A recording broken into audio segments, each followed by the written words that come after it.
Halo teman-teman, kami dari kelompok 4 psikologi akan memberikan program edukasi kami mengenai kesehatan mental. Di sini saya kelompok kami beranggotakan saya sendiri M. Farhan Yuharis, lalu teman di sebelah kiri saya Jihan Maisarah, dan di sebelah kanan adalah Lutfia Salsabila. Di sini kami akan memberikan pengertian tentang kesehatan mental. Sehat mental adalah kemampuan individu untuk menyesuaikan diri sendiri, orang lain, masyarakat, dan lingkungan sebagai perwujudan keharmonisan fungsi mental dan kesanggupannya menghadapi masalah. Sedangkan kesehatan mental merupakan terwujudnya keserasian yang sungguh-sungguh antara fungsi kejiwaan dan terciptanya penyesuaian diri antara manusia, dirinya, dan lingkungan, berlandaskan keimanan dan ketakwaan, serta bertujuan untuk mencapai hidup yang bermakna dan bahagia dan di akhirat. Dari ruang lingkup kesehatan mental. 1. Kesehatan mental dalam keluarga. Peran keluarga dalam pendidikan anak sangat besar. Hal ini pun berlaku untuk kesehatan mentalnya, di mana pasangan suami istri ditantang untuk bisa mengelola keluarga untuk menciptakan keluarga memiliki keadaan sangat baik. Di mana pasangan suami istri inilah yang memang memiliki fondasi agar kehidupan ke depan berjalan lebih baik. Jika keadaan pasangan baik, maka akan berfungsi untuk mengembangkan mental yang sehat dan menularkan ke anggota keluarga lainnya. 2. Kesehatan mental di sekolah. Kesehatan mental di sekolah merupakan tempat banyaknya isu kesehatan mental terjadi di sekolah. Banyak anak-anak yang menjadi korban dari perbuatan bullying dari teman-teman seusia mereka. Peran guru sangatlah penting dalam upaya mengurangi kasus kesehatan mental di sekolah. Jika para pimpinan dan para guru bekerja dengan baik, maka akan tertular kepada semua anggota sekolah. Berikutnya, kesehatan mental di tempat kerja. Lingkungan kerja merupakan salah satu yang bisa memainkan peranan penting dalam kehidupan manusia dimanapun. Seperti yang kita ketahui, lingkungan kerja tidak hanya menjadi tempat mencari nafkah saja atau menjadi tempat mencari uang. Namun di tempat kerja juga ada banyak jenis emosi lingkungan kerja yang menjadi ajang persaingan bisnis dan peningkatan kesejahteraan hidup, dan juga adu tujuan. Oleh karena itu, adanya kesehatan mental untuk menjadi cara menghilangkan sifat egois dalam diri, tetapi juga membantu menghilangkan rasa tertekan. 4. Kesehatan mental dalam kehidupan politik. Kesehatan mental sebenarnya menjadi yang nomor 1 di ruang lingkup ini. Tidak sedikit orang yang masuk ke dalam dunia politik yang mengidap gangguan mental. Maksudnya, bukan mereka yang special needs atau berkebutuhan khusus, tetapi lebih kepada gangguan karakter dan pemikiran orang lain seperti harmoni politik, KKN, berkhianat kepada rakyat, dan stres yang menimbulkan perilaku agresif karena gagal menjadi pemimpin, gubernur, dan sebagainya. C. Kesehatan mental dalam perspektif agama, sosial, dan psikolog. A. Kesehatan mental dalam Islam. Pendapat para fisolog Muslim tentang kesehatan mental Islami. 1. Al-Kindi 185 sampai 252 Hijriah sampai 801 sampai 866 Masehi. Al-Kindi adalah seorang yang cerdas dan berwawasan luas. Pandangan Al-Kindi tentang jiwa adalah merupakan gabungan antara pendapat Aristoteles dan Plato. Menurut Plato, jiwa manusia terbagi menjadi 3 daya, yaitu jiwa syahwat, jiwa emosional, dan jiwa rasional. Jiwa-jiwa tersebut akan tetap kekal meski badan hancur, sedangkan Aristoteles, jiwa terbagi menjadi 3 daya. Yang pertama, jiwa tumbuhan fungsinya adalah makan, tumbuh, dan berkembang biak. Selanjutnya, jiwa hewani fungsinya adalah penginderaan, imajinasi, dan gerak ditambah fungsi jiwa tumbuh-tumbuhan. Selanjutnya, jiwa rasional yang dikhususkan untuk manusia.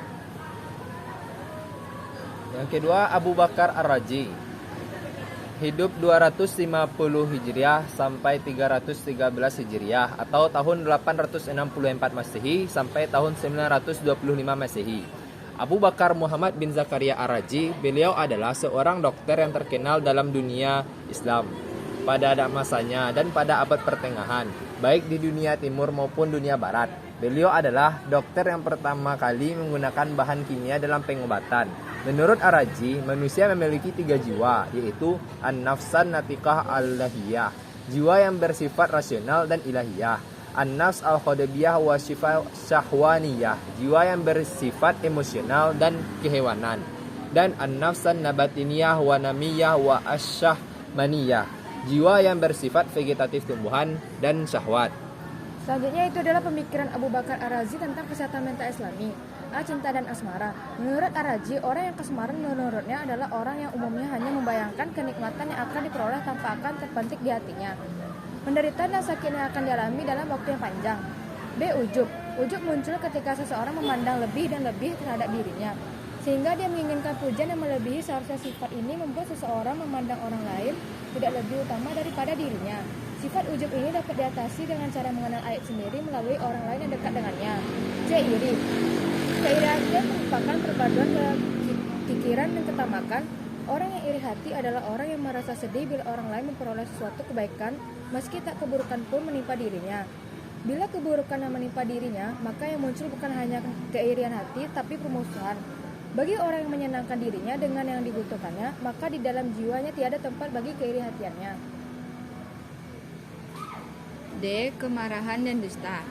Kemarahan muncul dari binatang agar mereka dapat melakukan pembelaan terhadap bahaya yang mengancam. Bila berlebihan, hal ini sangat berbahaya bagi mereka. Dusta adalah suatu kebiasaan buruk. E. Kikir dan tamak.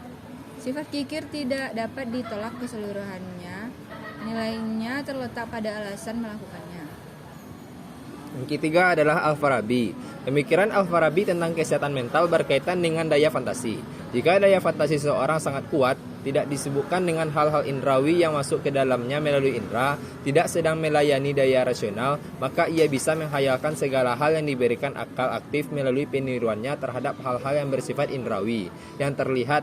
Kemudian ia membuat sketsa untuk objek indrawi itu di dalam daya penginderaan. Kesehatan jiwa atau kesehatan mental akan datang dari akal aktif manusia. Jika akal aktif dalam kondisi sehat, maka kondisi kesehatan mentalnya akan sehat. Keempat ada Ibnu Miskawiyah. Pemikirannya adalah seseorang yang menjaga kesehatan jiwa harus terus melakukan penalaran dan perenungan. Karena jika hal tersebut ditinggalkan, bisa membuat mereka akan menjadi bodoh dan dungu. Kehilangan materi dan semua kebaikan dan terlepas dari potret kebaikan, serta kembali ke tingkat hewan. Jenis penyakit manusia yang dominan adalah keberanian, kehormatan diri, kearifan, dan keadilan.